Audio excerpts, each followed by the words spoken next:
दिल्ली से दिया गया ऑर्डर, बंगाल में लागू होगा राष्ट्रपति मुर्मू का शासन।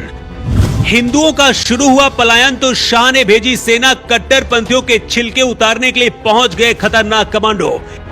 इधर गृह मंत्री शाह के पास पहुंची फाइनल रिपोर्ट, उधर कोर्ट का आ गया फैसला, बांग्लादेश भागकर जाएंगी ममता बनर्जी। मुर्शिदाबाद की फाइनल रिपोर्ट इधर आनंद बोस ने गृह मंत्री शाह के पास भेजी और उधर राष्ट्रपति मुर्मू के फैसले से पहले ही कलकत्ता हाईकोर्ट ने ममता बनर्जी के खिलाफ फैसला सुना दिया। गृह मंत्री अमित शाह ने जैसे ही फाइल पर कलम चलाई, बंगाल में सेना ने कट्टरपंथियों को घेर लिया। लेकिन क्या राष्ट्रपति शासन लगेगा और ममता बनर्जी के पास अब क्या रास्ता बचा है? अपनी कुर्सी छोड़ना या फिर बांग्लादेश भागकर जाना?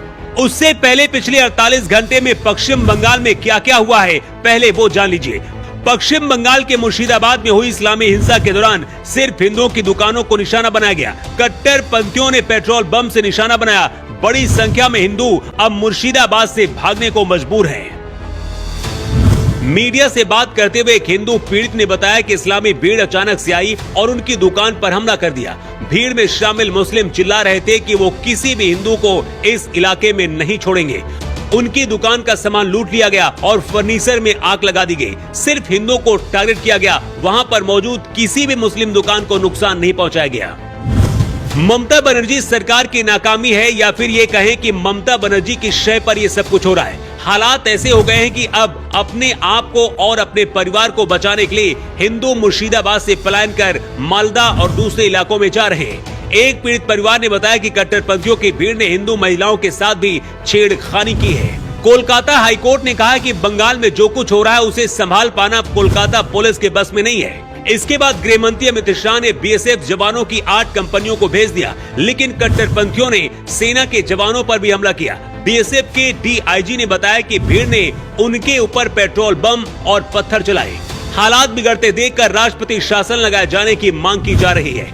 बताया जा रहा है कि बंगाल के राज्यपाल सीवी आनंद बोस ने गृह मंत्री अमित शाह को रिपोर्ट सौंप दी है। इसके बाद राष्ट्रपति द्रौपदी मुर्मू को रिपोर्ट भेजी गई है और बहुत जल्द हालातों को देखते हुए राष्ट्रपति शासन लगाया जा सकता है।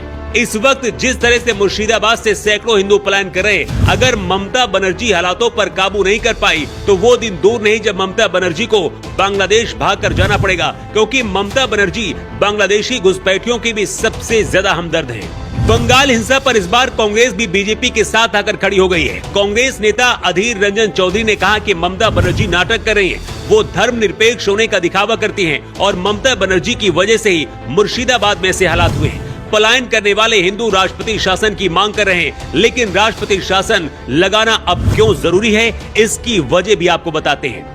मुर्शिदाबाद हिंसा का असर अब बिहार और असम तक पहुंच गया है। असम के सिलचर शहर में बेरंगा इलाके में भी नए वक्फ कानून के विरोध में 300 से 400 लोगों ने सड़क जाम कर दी।